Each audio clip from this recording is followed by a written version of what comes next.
Hello, everyone. Alfred Cromwell here, founder and president of City Tutoring. If you'll allow me, before everything else, before all else, I want to thank those of you who participated in the recent poll. You can look at it in the post on this channel regarding your preferred manner of dress. And in an age where many cannot commit to choosing even a lunch option without spiraling into existential paralysis, you, at least some of my distinguished viewers, answered decisively. And from what I remember, I have not looked at the statistics today, but as of yesterday, about 53% of you declared that that you generally wear athleisure or streetwear. Now, I don't know if everyone who participated in the poll represents a majority of all my viewers, but at least in that poll, it seems a resounding majority of our viewers are clad in hoodies, sneakers, gym shorts, track pants, and the like. I don't know the specifics. I'm going by what I saw. And it is indeed a contrast to the, I guess we can use the word aesthetic that, for example, a lot of that I myself embody, according, because I never analyze. I'm going by what other people say. I never, as I've told you many times, I don't even look at footage of myself. I don't care to. I can't bear to, in some ways. And I have no interest in it. I only share what is on my mind, and then I move on. But I I am reliably informed that I've gotten all kinds of comments from people. People often think that if they don't know me, they think that I'm working in some corporation or something, right? Or they think that I get comments a lot, at least here in my area. I get comments a lot of people saying, "Oh, you look so nice." Um, Other people have told me, depending on their age or their my interaction with them, other people have told me that I resemble something between, depending on the day, a Victorian era boarding school master and a time traveler, maybe, who took the wrong turn somewhere near 1890 or something, or the Edwardian period. I don't know. I do have a lot of Edwardian era clothing, though, but they're mostly because, and we're going to get into that in this video, mostly out of habit more than anything else, and simplicity. I like simplicity and predictability, which might not seem obvious, but we'll get to that. But it's really this contrast that I wish to explore today because it speaks to the profound philosophical question that a lot of people ask themselves today, which is, what does dress signify in a civilization that today, for all intents and purposes, is uncertain of itself? In fact, today, one of the things that always calls my attention, particularly in the younger generations, but even people my age, is that there seems to be a hesitance to speak clearly and with purpose. If you are a person like me who has a very clear set of convictions, it's often off-putting to many people. They find it very unsettling because we're living in an age. Ever since the 1960s, the idea of relativism has been promoted. The idea that doubt is good, cynicism, self-doubt. But I am certain of my ideas, and I might be wrong, but I know what I like and what I don't like, and I don't apologize for my views. And I hope some of you also don't apologize for your views. But it is a dominant characteristic today. I've even had it on this channel. People say you speak with such confidence. You speak with such confidence. They're not used to that. But I grew up, thank God, I praise God, because my all my education was taught by people who were from the pre-boomer generation. All my teachers, the vast majority, with the exception of a few, were the greatest generation, and even before. I met people, older people, who were even before their time. So I think that had a very positive impact on me because I was not tainted with the relativistic sort of pop psychology rubbish that has infected the Western world since the 1950s, 1960s. It really started in the 1940s, 1950s, but it really took off in the 1960s. But if you look at American history, for example, but also broadly Western history, it was already bad in the post-war period. Truly ruined what the Western world was.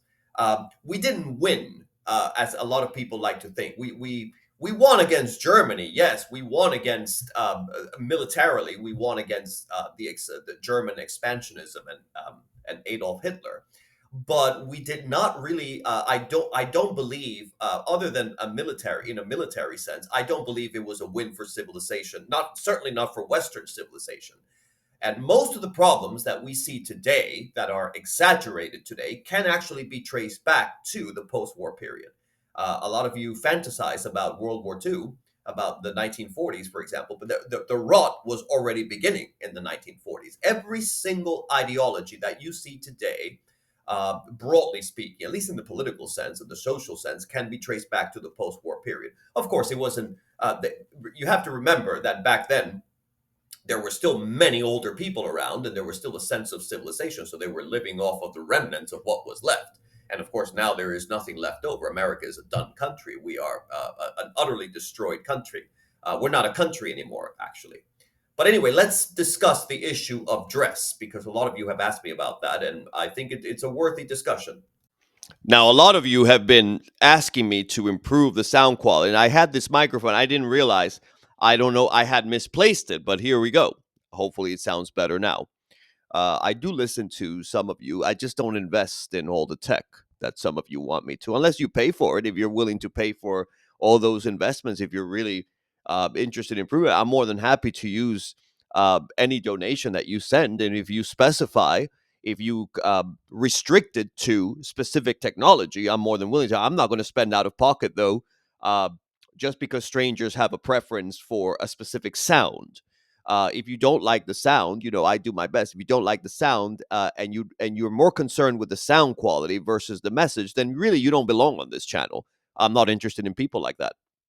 But if you really think it's something important, and you wish to donate for it, then I'm like I said, I'm more than happy to do that for you. You just have to specify in your money order or check or letter or whatever that that's what you want the money used for, and I will. And of course, we can invest in that.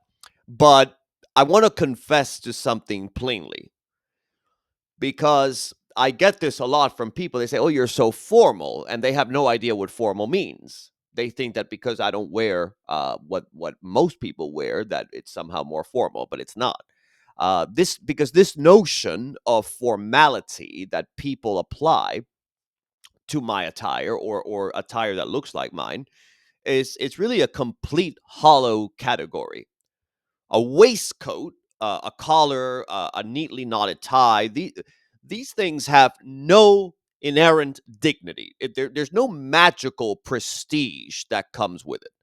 They are scraps uh, of clothing to which society, in its habit of sometimes, and this is not new, we have often sometimes confused appearance for virtue, but it has assigned a fictitious gravitas, we'll say.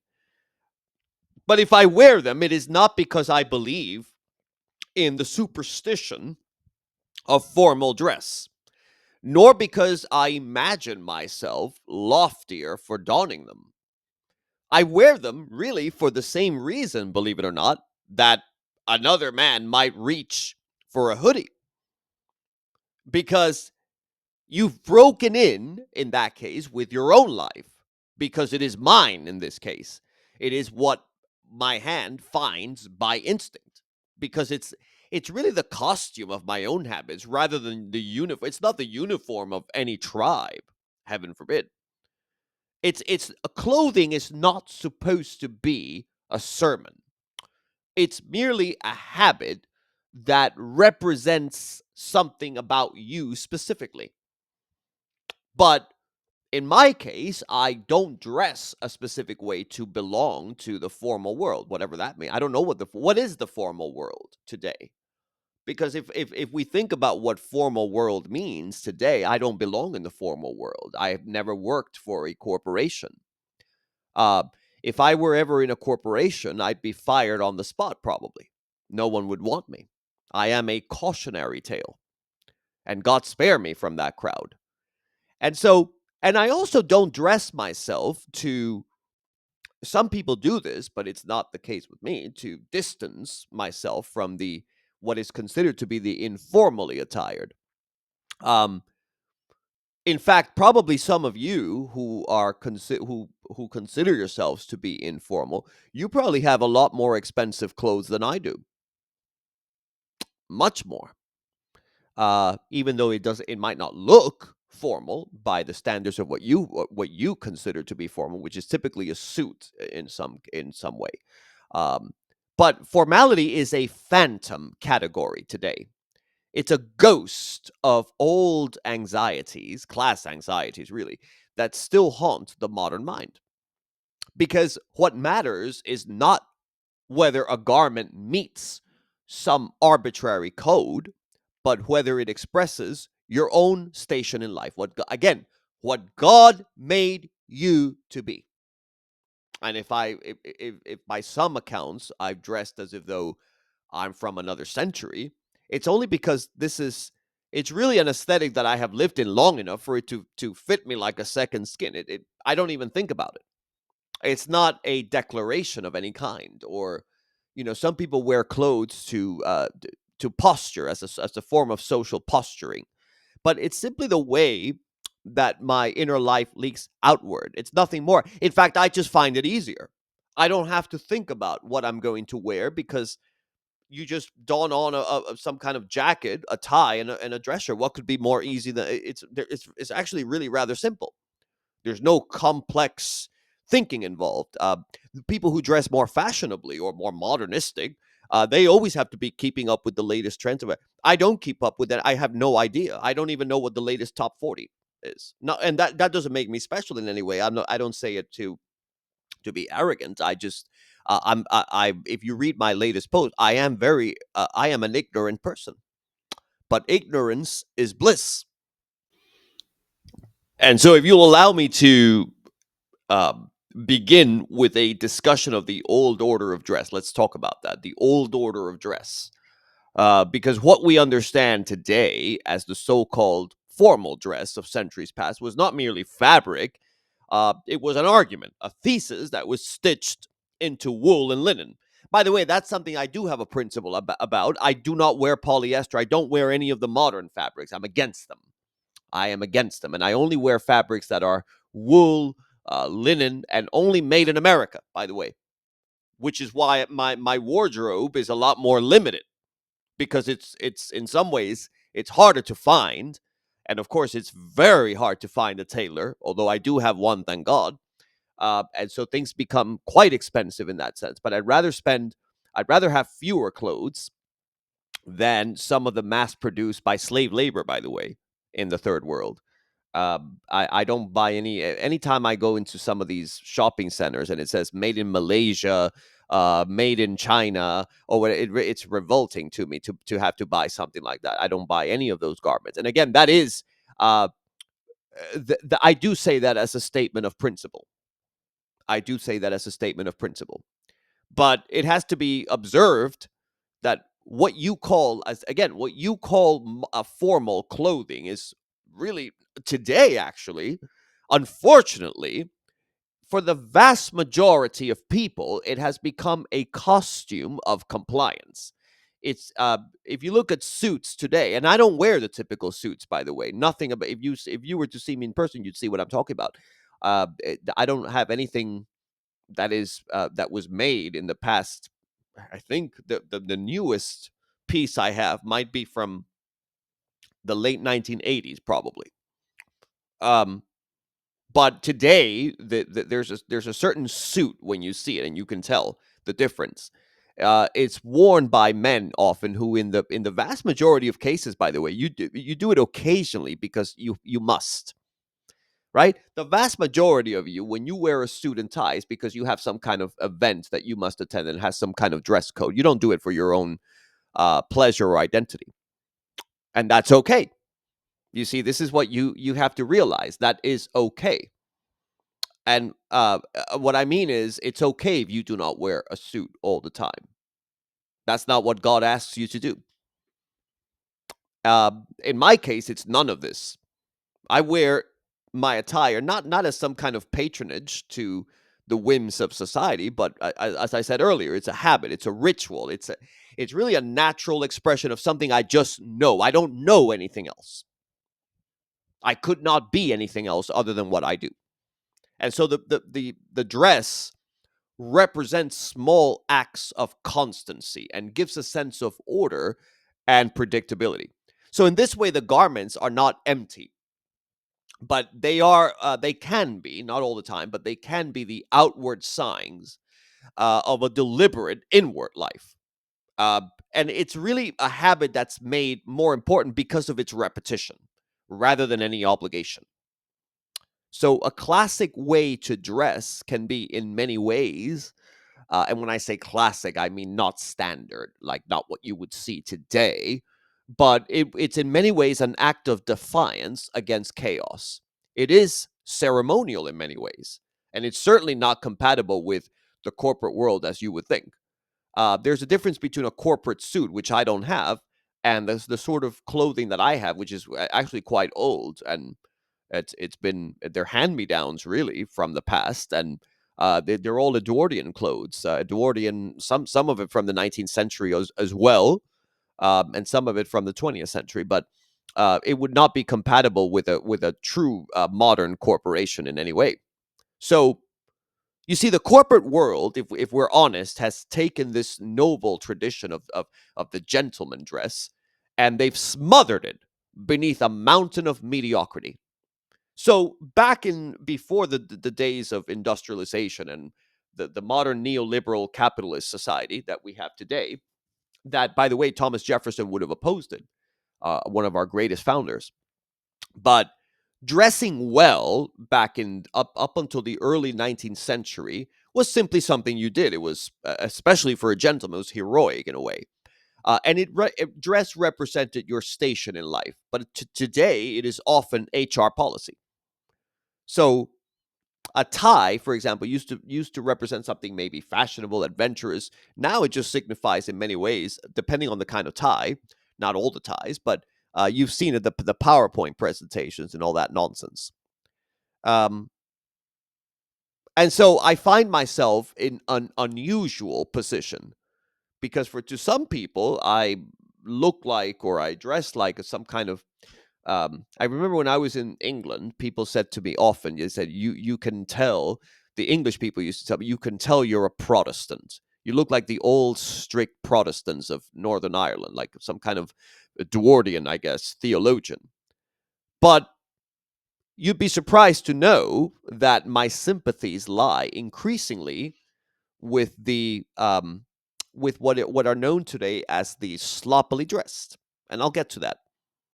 And so when we were looking at the poll results, the there was something unexpected to some, not to me necessarily, but I felt not horror or disappointment. Um, I felt a sense of well, I have an affection for all of you. Thank you. I really am grateful to for the support that you show this channel because to me, by the way, so as I said in the poll, about 53% of those polls said that they wear either streetwear or athleisure,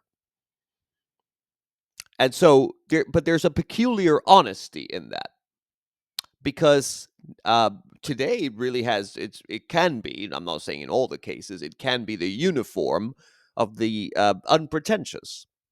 You might not contort yourself into some corporate etiquette simply to please the tribunal of LinkedIn.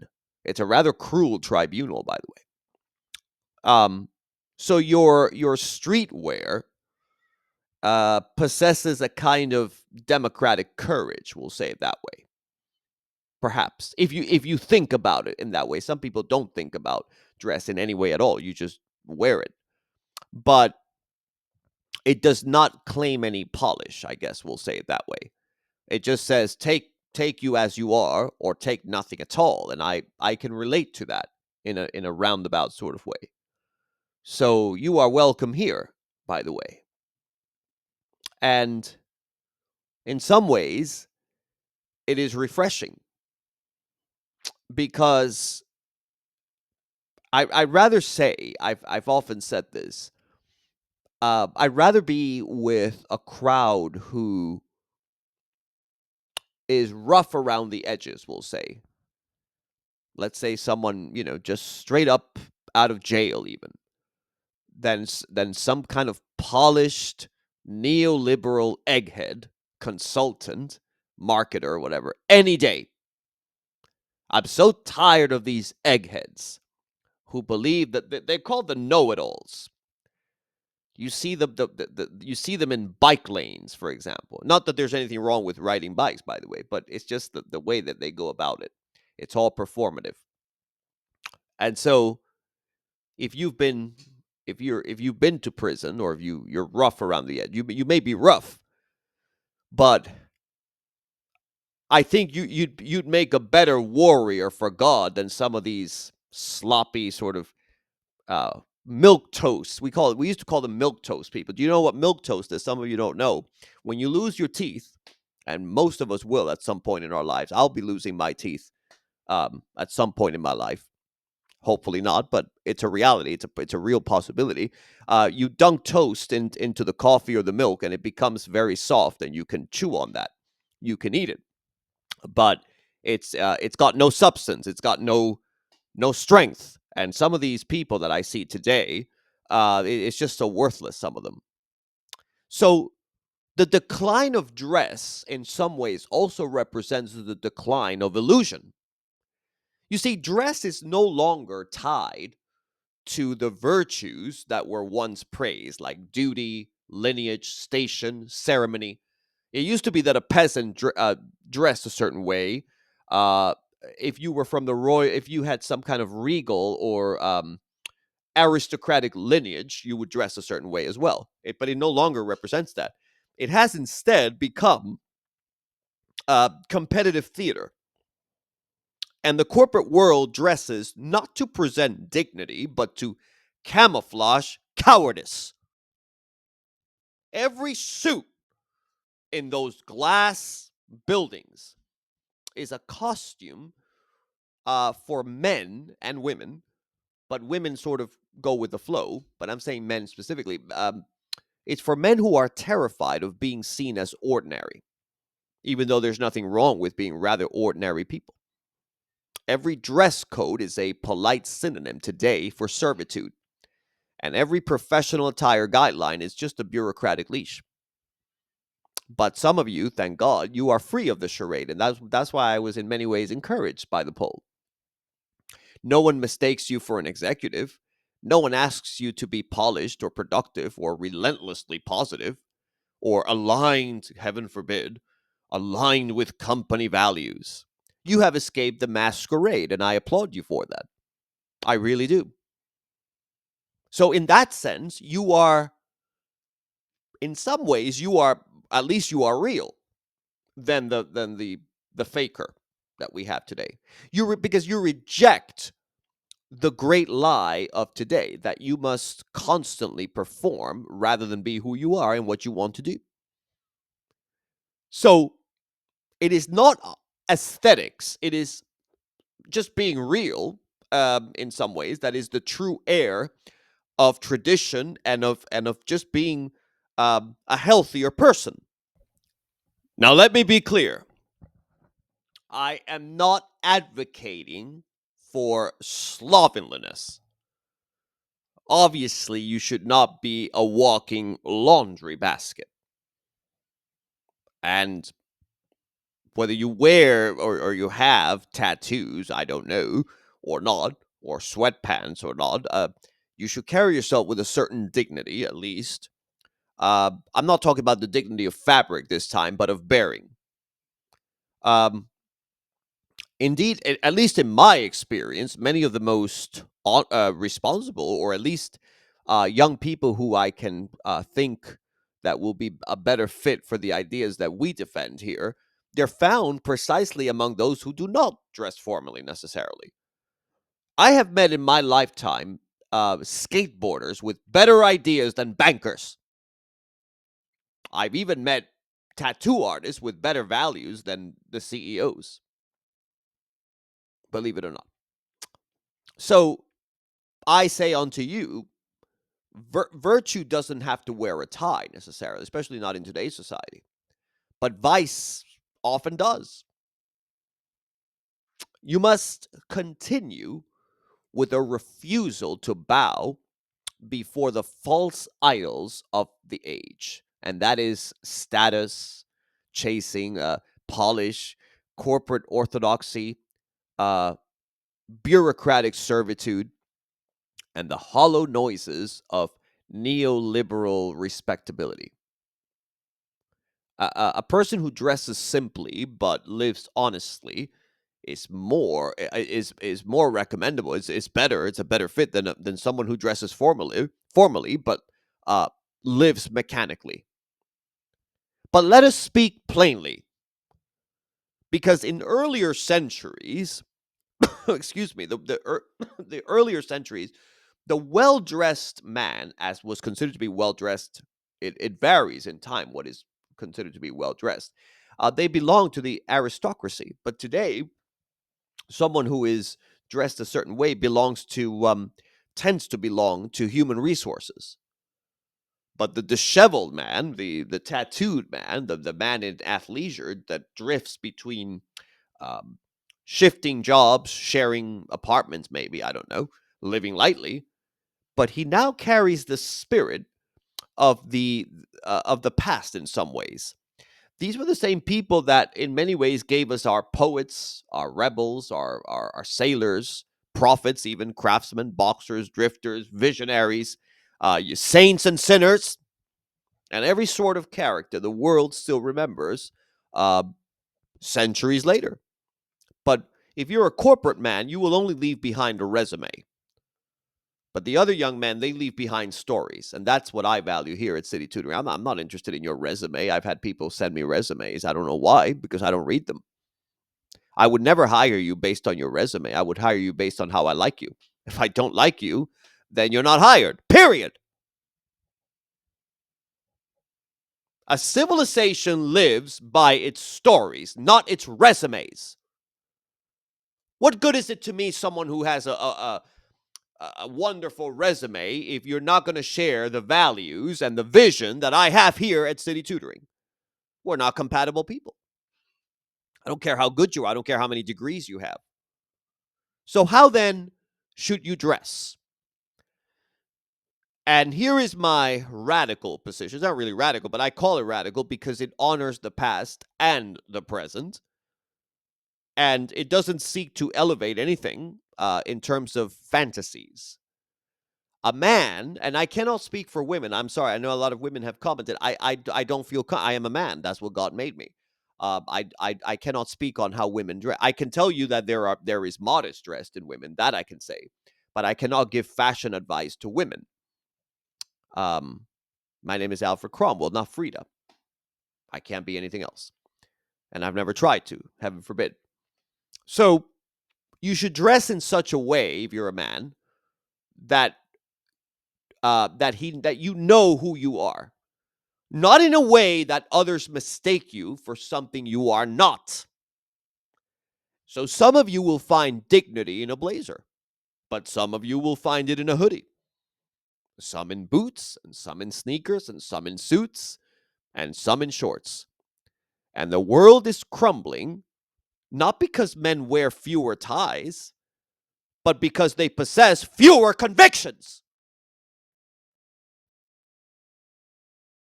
Character first, clothing second. That's always going to be. I don't care about the clothes, I care about the character. Are you a patriot?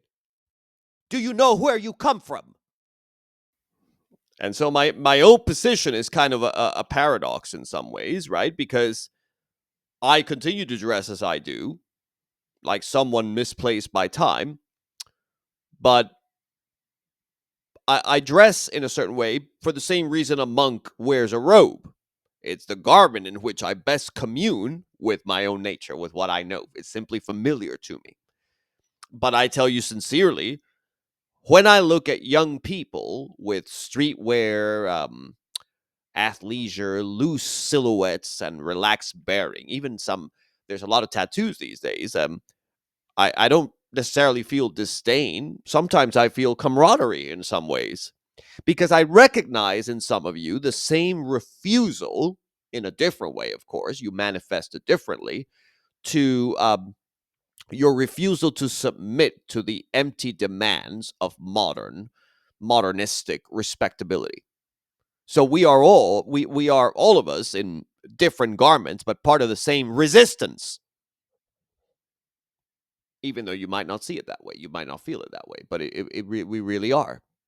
We're all in this together in some ways because the vast majority of my audience, you're not corporate types, thank God.